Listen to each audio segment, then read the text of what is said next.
Pua Aʻaliʻi. And you know, Mele, you're wearing the Aʻaliʻi on, yeah?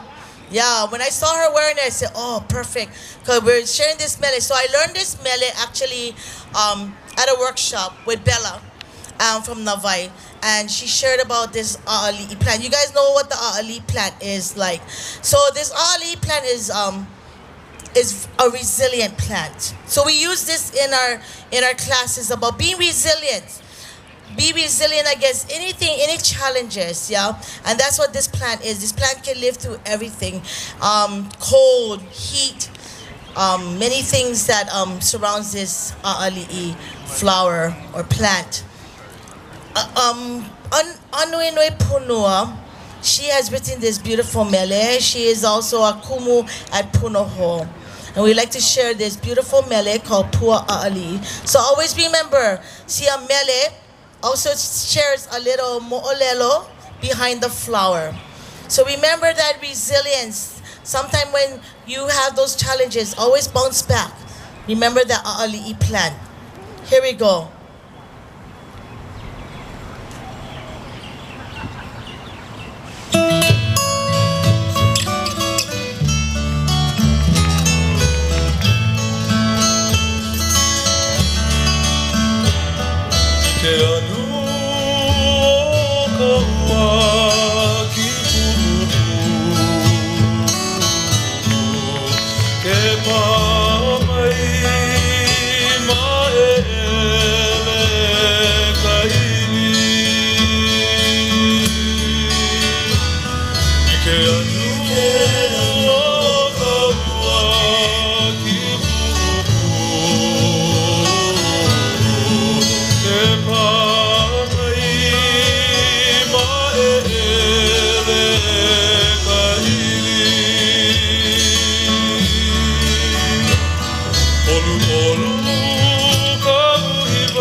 Hula.